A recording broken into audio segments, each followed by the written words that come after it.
Good evening and welcome to Tucker Carlson Tonight. Today the FBI announced it is backing the CIA's assessment that Russian hackers did help Donald Trump win the presidency. And in just 3 days, members of the Electoral College will officially cast their ballots to elect the next president of the United States. Some of those electors are demanding to hear intelligence briefings before casting their votes. One of those pushing for a briefing is Brett Schifalo. He's a Democrat and an elector from Washington State. Thanks a lot for joining us, Brett. Thanks for having me again, Tucker.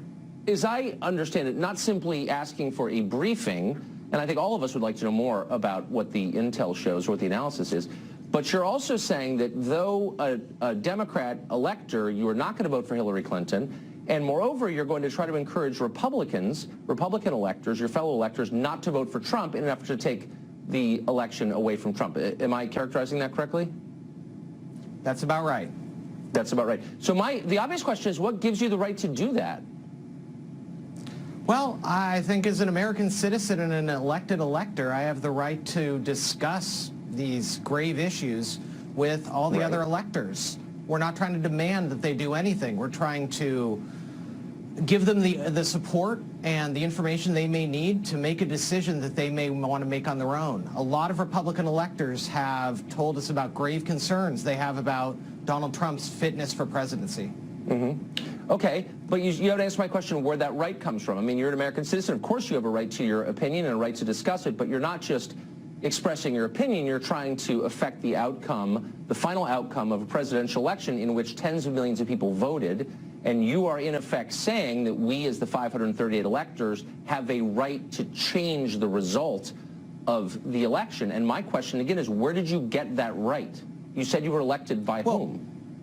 I didn't vote for you. Well, I mean, you asked for, well, the people of Washington did. When people go out and vote for president, they're actually voting for a slate of electors. That's clear in the Constitution, and that's really where I get my right. The Constitution, the instructions the Founding Fathers left for us regarding the Electoral College. Right. It's our responsibility to stop someone who we believe is completely unfit for the presidency, who may be a demagogue and may be connected to foreign powers, to stop that person from becoming president. So you actually answered my question, but not in the way you thought. You were not elected by the people of the state of Washington. You were elected by a political party, not in a popular election, but with a very small number of voters.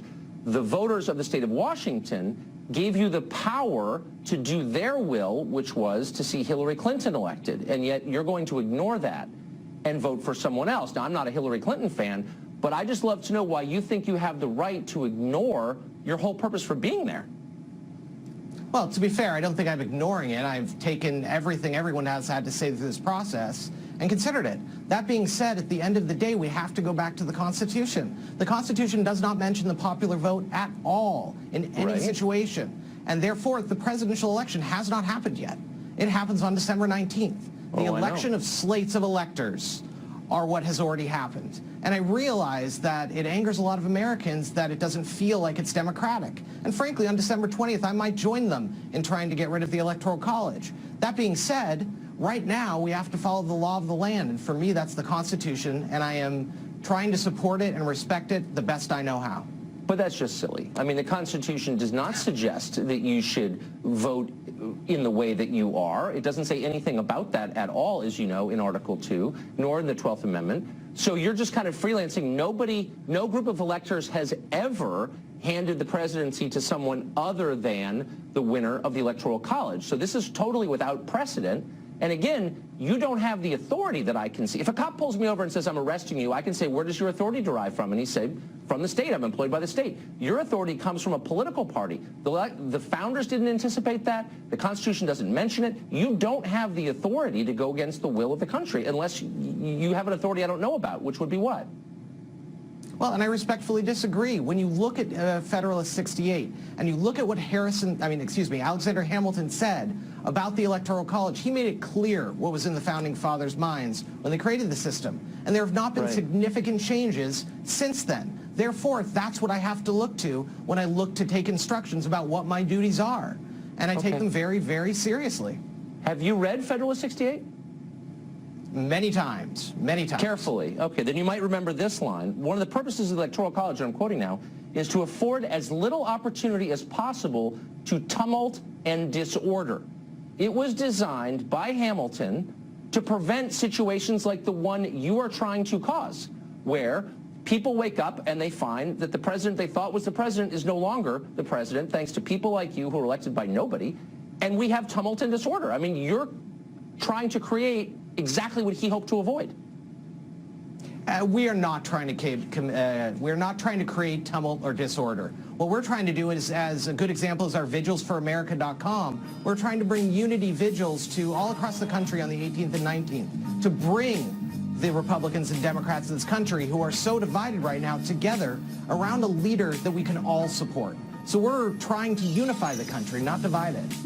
But didn't we just have an election to answer these? I mean, again, I hate to go back to fundamentals and keep asking variations of the same question, but maybe these were things that we should have discussed before the election. And I wonder what you think the consequences would be for the country if people found out that they actually had no power to choose their own leaders. People would go crazy, wouldn't they? And for good reason, right?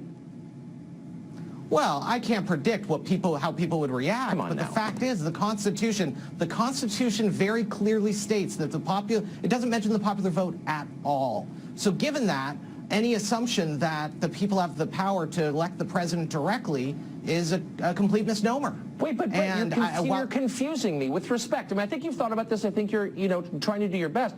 But you just said a second ago that after all this is over, you're going to support the abolition of the Electoral College. But before then, very well might. you're okay. So you're against the Electoral College, but you're citing its existence as a justification for what you're about to do. I'm confused. Are you for the Electoral College, or are you against it? Are you for democracy, or are you for an electoral system? I am for following the rule of law as it stands right now, and that's the Constitution. If we as a country choose to amend the Constitution in the future, that is a completely different situation. Because the bottom line is, the Constitution has to guide us now. I am following the Constitution, and maybe after the 20th, I may attempt to try to get a constitutional amendment to change it. Just because I don't like something in the Constitution doesn't mean I don't have to follow it. Okay, and just to be totally clear, you are doing something that is permitted by the Constitution, but is not specified in the Constitution. The Constitution makes no reference at all to the motives of electors, makes no reference to their conscience at all. And by its omission, you're assuming you have the right, and you may be right. The Supreme Court has never ruled on this that specifically, right? So here's my question. You say that you describe yourself as a moral elector. The suggestion appears to be that people who are following the will of the states they represent are somehow immoral. I don't think that's fair. If their moral compasses have them tell them that they need to vote for the general election winner in that state, then that's fine. That's their moral compass. When I looked at this situation and deliberated and investigated, I came to this conclusion. And I feel very comfortable ethically, legally, and morally in the decisions I've made. Obviously you do. And I just want to make it clear that you are a Democrat. You are, in effect, pledged to Hillary Clinton. And if she had won the election and there were, a bunch of Democrats saying we're going to try to put Bernie Sanders in or whatever, I would be against that. This is not a matter of flacking for Trump. It's a matter of recognizing the instability that might result from what you're doing. So that's my point. Anyway, Brett, thanks a lot for coming on.